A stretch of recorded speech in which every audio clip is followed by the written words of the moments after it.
Espiritu Santo. Amen. Ipinagdiriwang natin ngayon ang linggo ng pag-akyat ng ating Panginoon sa kalangitan. Ito yung Ascension Sunday. At ito'y napakagandang balita sa atin sapagkat kung ang ating Panginoon ay naroon ngayon sa kaluwalhatian ng kanyang Ama, tayo rin ay isasama niya katulad ng pangako niya. Sumayin niyo ang Panginoon. At sumayin niyo rin. Ang pagbasa sa Banal na Ebanghelyo ayon kay Marcos. Luwalhati sa iyo, Panginoon. Nang panahon yun, napakita si Jesus sa 11 at nagwika sa kanila. Magsihayo kayo sa buong daigdig at ipangaral ninyo ang Ebanghelyo sa lahat ng kinaban. Ang sumasampalataya at mabinyagan ay maliligtas. Ang hindi sumasampalataya ay parurusahan. At ito ang mga himala na tataglayin ng mga magsisampalataya. Sa aking pangalan ay magpapalaya sila ng mga demonyo. Magsasalita sila ng mga bagong wika. Hahawak ng mga ahas. At sakaling makainom sila ng lason, ay hindi makasasama sa kanila. Ipapatong ang kanilang mga kamay sa mga may sakit at pagsisigaling ang mga ito. Ang Panginoong Hesus, pagkasalita sa kanila, ay iniakyat sa langit at lumuklok sa kanan ng Diyos. Pagkatapos, nagsiyaw sila upang mangaral sa lahat ng dako, samantalang tinutulungan sila ng Panginoon at pinatutunayan ang salita sa pamamagitan ng mga himala na kasama nito. Ang salita ng Diyos. Purihin ka, O Kristo. Minamahal ko mga kapatid sa pananampalataya, si Roger, ang kanyang asawang si Doris, at ang 2 lang anak na babae ay patungo sa International Airport. Subalit habang sila ay nagbabiyahe, paulit-ulit na umiiyak, lalong-lalo na yung 2 babaeng anak. At makikita mo rin ang kalungkutan sa mukha ni Doris. Si Roger ay nagplano na magtrabaho sa ibang bansa. Sapagkat nang tingnan nila ni Doris yung kanilang kinikita, ay hindi magiging sapat para sa pagpapaaral ng kanilang anak na magsisimula na sa kanilang high school. Kaya ang ginawa niya ay nag-apply siya, nagplano siya, nag-apply papunta sa ibang bansa upang magtrabaho. At ito nga ang araw ng kanyang pag-alis at siya ihahatid ng kanyang asawa at mga anak. Bago siya bumaba ng kanilang sakyan sa International Airport, ay dito na ibinigay ni Roger ang kanyang habilin. Una sa kanyang 2 anak.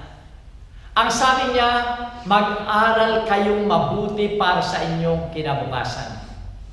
Kayo ay magpapakabait at kayo ay sumunod sa inyong nanay. At kay Doris ang kanyang habilin, alagaan mo ang ating mga anak.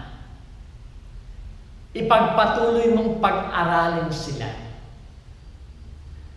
Sa kabila ng mga bilin na ito ni Roger, ay nakita pa rin niya ang takot, ang pag-aalala sa mukha ni Doris. Kaya ibinigay niya yung assurance na yun bago siya bumaba ng sakyan. Ang sabi niya, huwag kayong mababahala sapagkat magpapadala ako ng pera. Patuloy na pagpapadala upang mapag-aral ang ating mga anak. At sa gayon din, lahat ng inyong pangailangan ay dapat mabigyan. At naroon pa rin ang higit at napakalaking pangako ni Roger. sa aking pagbabalik. Huwag kayong mamroblema sapagkat giginhawa na ang ating buhay. Sa ngayon ay makikita natin at napakinggan natin sa simula na sinabi ko, tayo nagdiriwang ng Ascension Sunday o yung pag-akyat ng ating Panginoon sa kaharian ng kanyang Ama. Ito ay nagawa niya. Pagkaraan niyang gawin, utok din ang pangako ng ang misyon na ibinigay sa kanya ng kanyang Ama. At dito sa misyong ito, nailigtas ang sangkatauhan. Ito ang dahilan kung unang bumarito siya sa daigdig upang makaisa natin, upang sa gayon ay maramdaman natin ang kanyang presensya at doon ay magkaroon tayo ng lakas. Maraming pagsubok ang naranasan ng ating Panginoon. Maraming pagtuligsa, maraming paglaban ang naranasan niya. Hanggang doon nga sa kamatayan sa krus. Subalit tinanggap lahat ito ni Jesus upang sa gayon ay matupad ang misyon na ibinigay ng kanyang Ama. At gayon nga ang katuparan ng lahat ng pangako sa kanyang Ama, ng kanyang Ama, na siya ay babalik doon.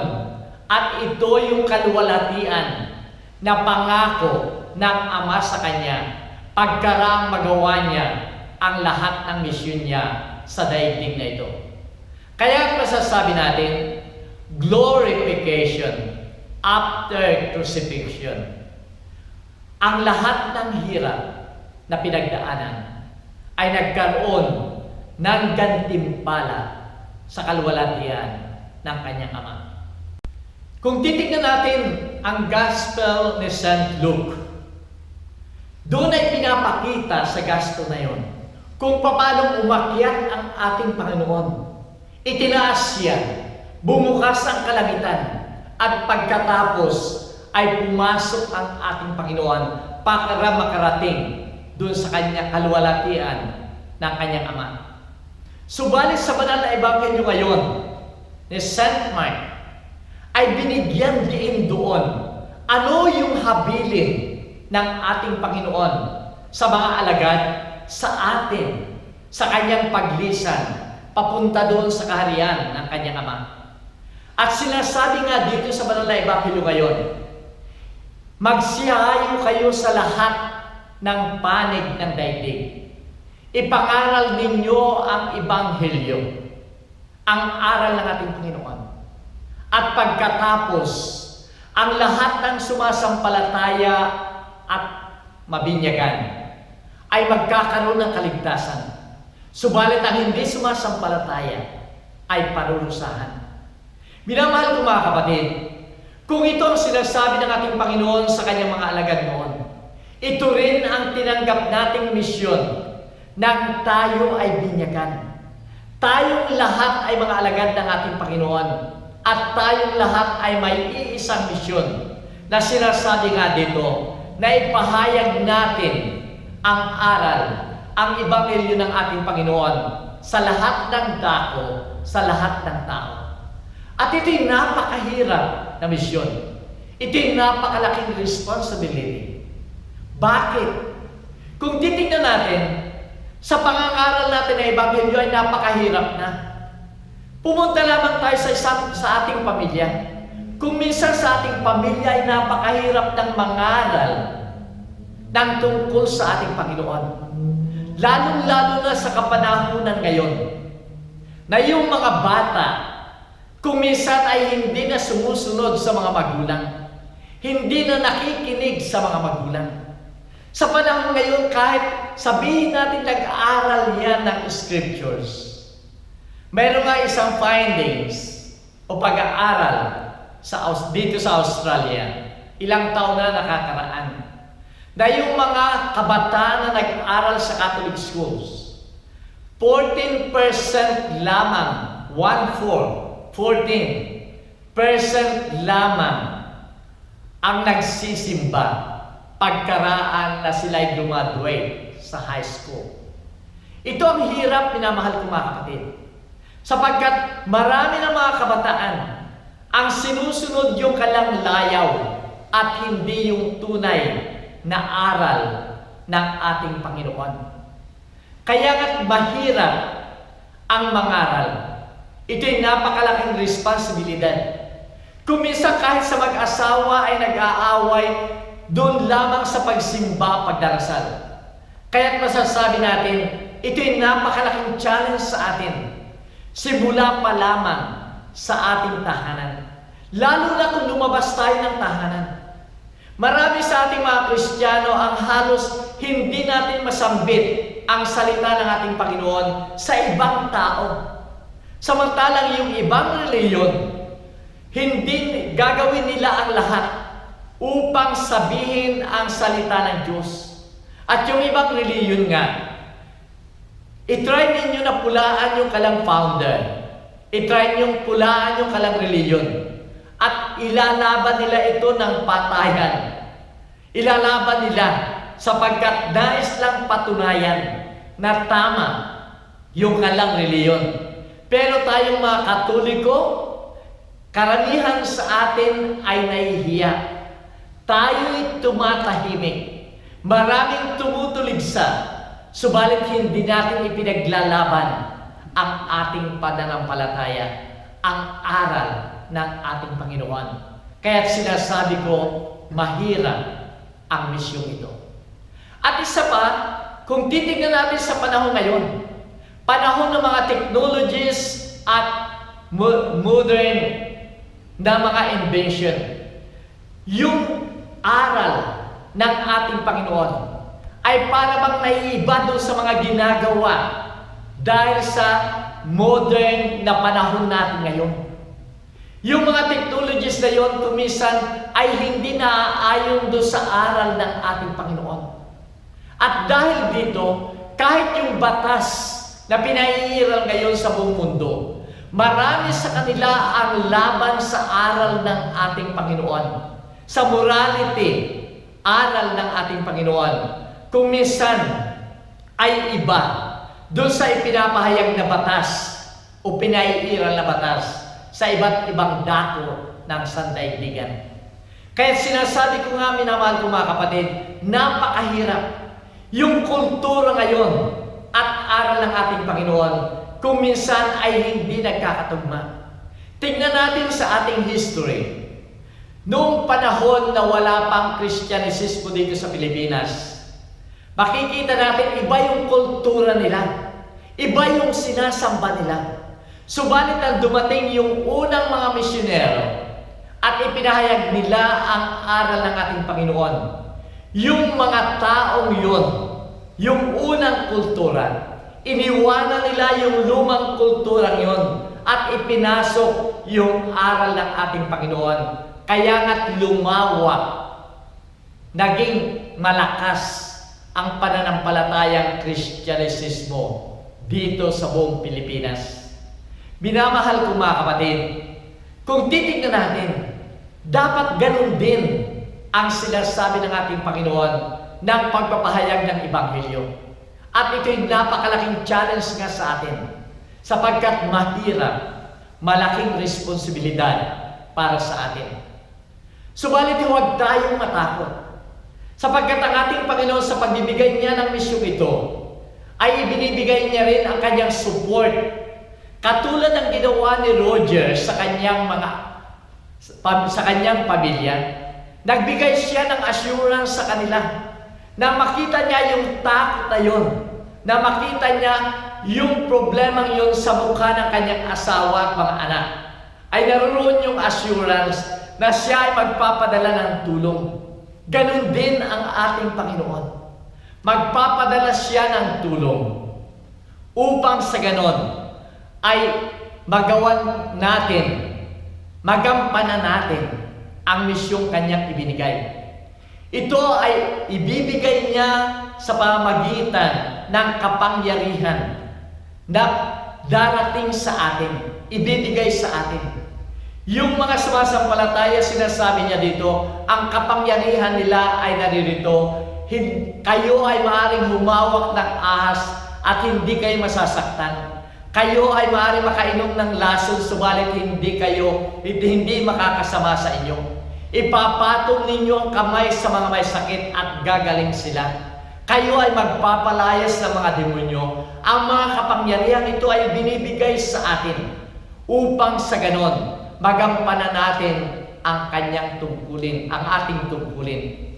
At isa pang pangako niya, siya ay laging sa atin. At ang pangako ito ay makikita natin. Siya ang magbibigay sa atin ng inspirasyon at lakas sa ating misyong ito.